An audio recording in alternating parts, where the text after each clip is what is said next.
menghilangkan nyawa orang lain atas nama agama.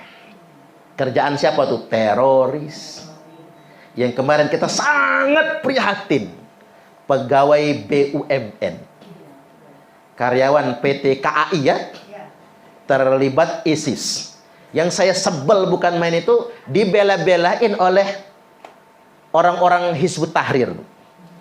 Itu rekayasa Densus 88 kata dia. Nyebarkan Bu video yang mengatakan itu rekayasa. Mereka memanipulasi orang awam. Padahal itu memang terlibat kelompok radikal.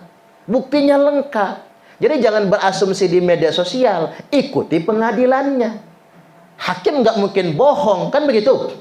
Hakim nggak mungkin bohong. Bu, coba lihat, hebat Munarman itu Bu, ngelawan ahli hukum, kan begitu ya? Pengacara terkenal, begitu masuk ke sidang nggak berkutik, vonis 3 tahun penjara. Karena bukti ada. Hakim mustahil akan menghakimi orang tanpa alat bukti yang cukup, tanpa adanya pembuktian. Jadi daripada keluar-keluar di luar, mending ikuti pengadilannya, sidangnya, ikuti pembuktiannya, kan begitu. Nah sama ini, seperti karyawan PT KAI.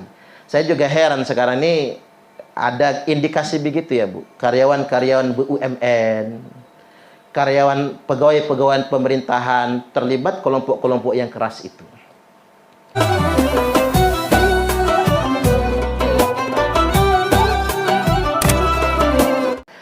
Beragama itu bisa menjadi racun kalau kita salah berlebih-lebihan. Itu bahasa Al-Quran loh, gulu, berlebih-lebihan dalam beragama. Apalagi beragama tanpa ilmu. Orang yang beragama tanpa ilmu bisa berbahaya. Itu yang disebut dengan mabok agama.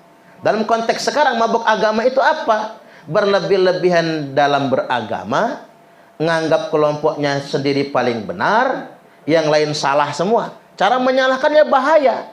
Mula-mula dia mengatakan bid'ah, habis itu dia mengkafir-kafirkan. Itu kan mabuk agama. Di zaman Nabi sudah ada yang mabuk agama, namanya Dzulkhuwaisirah. Mabuk sama agama. Apa dia nggak sholat? Rajianan dia sholat daripada sahabat. Loh kok bisa? Emang sahabat bolong-bolong sholatnya? Bukan. Sholat 5 waktu mahnya sama, ke masjidnya mah sama, tahajudnya sama dengan sahabat yang lain. Tapi kalau yang lain setengah jam selesai, dia bisa 4-5 jam. Karena dia sekali tahajud sampai 5-7 juz sekali bacanya itu. Jadi lebih lama dia. Jadi Dzulkhuwaisirah ini sholat rajinan dia, puasa rajinan dia, tirakat rajinan dia, tapi dia mabuk agama. Mabuknya apa? Dia nganggap agamanya dewek yang paling benar, Islamnya sendiri yang paling benar, yang lain salah. Itu mabuk namanya. Akhirnya mengkafirkan orang lain. Nggak tanggung-tanggung, yang dikoreksi dia Nabi sendiri. Nabi dikoreksi. Berani ngoreksi Nabi ya. Itu saking berlebih-lebihannya Dzulkhuwaisirah itu. Ada lagi Abdurrahman bin Muljam, hafal Quran 30 juz juga itu. Tapi dia mabok agama. Dia mengkafirkan orang yang beda paham sama dia. Karena begini, ingin saya bahasakan sederhana begini. Apa yang kita pahami tentang agama itu adalah pemahaman kita. Setuju nggak Bu? Itulah mengapa ulama mengatakan madhab. Madhab Syafi'i, pendapat Imam Syafi'i.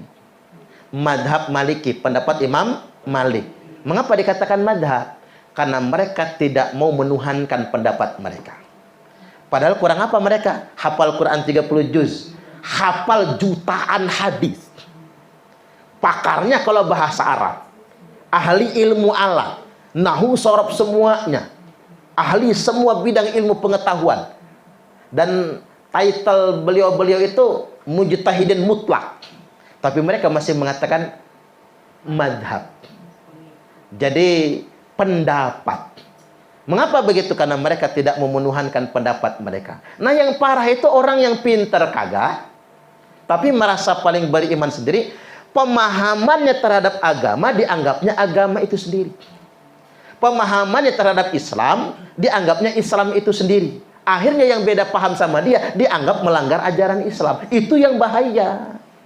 Yang beda ilmu sama dia dikafir-kafirkannya. Itu yang bahaya. Itu yang disebut dengan mabuk agama. Dan yang paling konkret Bu, mabuk agama itu menghilangkan nyawa orang lain atas nama agama. Kerjaan siapa tuh? Teroris. Yang kemarin kita sangat prihatin, pegawai BUMN, karyawan PT KAI ya, terlibat ISIS. Yang saya sebel bukan main itu, dibela-belain oleh orang-orang Hizbut Tahrir. Itu rekayasa Densus 88 kata dia. Nyebarkan Bu video yang mengatakan itu rekayasa. Mereka memanipulasi orang awam. Padahal itu memang terlibat kelompok radikal. Buktinya lengkap. Jadi jangan berasumsi di media sosial, ikuti pengadilannya. Hakim nggak mungkin bohong, kan begitu? Hakim nggak mungkin bohong. Bu, coba lihat, hebat Munarman itu Bu, ngelawan ahli hukum, kan begitu ya? Pengacara terkenal, begitu masuk ke sidang nggak berkutik, vonis 3 tahun penjara. Karena bukti ada. Hakim mustahil akan menghakimi orang tanpa alat bukti yang cukup, tanpa adanya pembuktian. Jadi daripada keluar-keluar di luar, mending ikuti pengadilannya, sidangnya, ikuti pembuktiannya, kan begitu. Nah sama ini, seperti karyawan PT KAI. Saya juga heran sekarang ini ada indikasi begitu ya Bu. Karyawan-karyawan BUMN, karyawan pegawai-pegawai pemerintahan terlibat kelompok-kelompok yang keras itu. Saya perhatikan apa indikasinya Bu. Cara berbusana mereka nggak ngikutin uniform PNS. Kalau PNS kan punya seragam, betul nggak? Kok mereka pakai baju ada yang panjang sampai bawah. Pak, laki loh Bu, laki. Kemudian celana kok cingkrang gitu. Apa nunggu saya jadi gubernur dulu baru tak marahin semua itu ya? Ini kan nggak ada uniformnya. Oke, pendapat mereka ingin celana cingkrang. Ya itu kan pendapat, tapi kan sebagai pegawai negeri kan mereka punya aturan. Kayak kemarin itu yang kasus penangkapan di Gunung Prengsewu ya Bu, yang berbatasan sama Lampung Tengah, yang kemarin sebulan yang lalu digerebek, bulan puasa itu ya, yang digerebek di gunung, di Sendang. Itu kan begitu dikembangkan oleh Densus 88, diantaranya yang terlibat jaringan itu adalah kepala UPT Puskesmas. Tuh bayangan ya Bu, langsung dinonjobkan oleh Bupati Lampung Tengah. Cuman dia nggak dipenjara karena negara baik. Bapak suruh milih, Bapak mau lepas baiat, ikrar setia NKRI, atau Bapak mau ditangkap. Kata kepala puskesmasnya, ikrar setia NKRI ajalah, nggak mau ditangkap. Negara baik kan?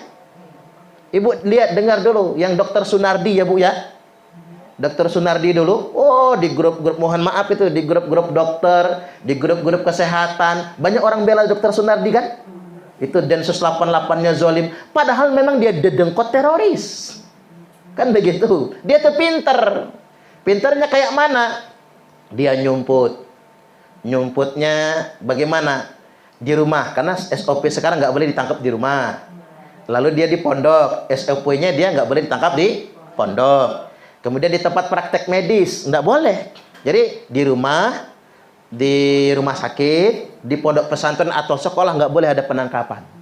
Dan tidak boleh menangkap orang di dalam ambulan.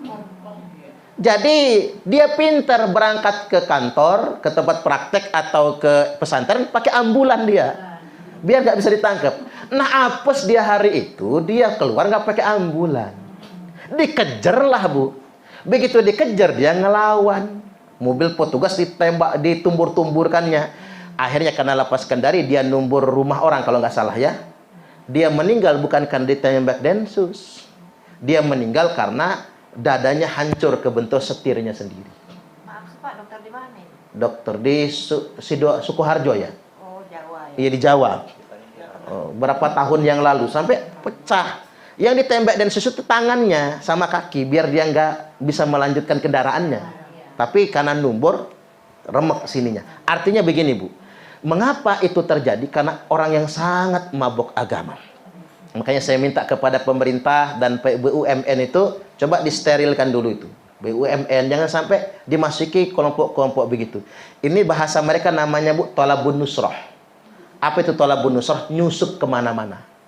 Jadi pegawai negeri, jadi pegawai BUMN, kan begitu ya. Mereka masuk ke partai politik semua. Hati-hati di partai-partai itu. Mereka nyusup ke sana kemari demi kepentingan mereka. Tujuan mereka apa nanti? Revolusi. Revolusinya apa? Iya, revolusinya jadi damai. Ya, nanti kejadiannya kayak Timur Tengah. Mereka nyebutnya di Timur Tengah apa? Al-Thawratul Arabiyah, kebangkitan Arab. Atau bahasa Inggrisnya Arab Spring. Itu puncaknya 2010 kemarin, Bu. Gagal. Tapi dampaknya apa? Presiden Ben Ali jatuh. Dari Yaman ya. Presiden Ali Abdullah Saleh, Ben Ali Yaman. Ali Abdullah Saleh Tunisia jatuh. Kemudian yang berikutnya Husni Mubarak jatuh. Kacau negara Arab itu. Termasuk Afghanistan, Suriah sekarang. Itu kerjaan siapa? Orang-orang yang mabok agama. Saya sederhanakan sajalah. Apa itu? Menggunakan bahasa-bahasa agama untuk melakukan kekerasan. Itu namanya mabok agama. Padahal agama itu diwahyukan untuk menyelamatkan nyawa manusia. Kok ada orang dengan alasan agama lalu menghilangkan nyawa manusia. Makanya Allah Subhanahu wa taala berfirman, "Man qatalan nafsan bi ghairi nafsin aw fasadin fil ard." Barang siapa yang menghilangkan nyawa orang lain, bukan karena nyawa dan bukan karena berbuat kerusakan di muka bumi, faka'annama qatalan nasa jami'a, maka seakan-akan dia telah membunuh semua umat manusia. Wa man ahyaha, dan barang siapa yang menjaga nyawa manusia satu saja, faka'annama ahyan nasa jami'a, maka sama saja dia telah menjaga, menghidupkan nyawa semua umat manusia. Dan yang berikutnya mabok agama yang dimaksud Bung Karno itu begini, atas nama agama untuk melawan negaranya sendiri.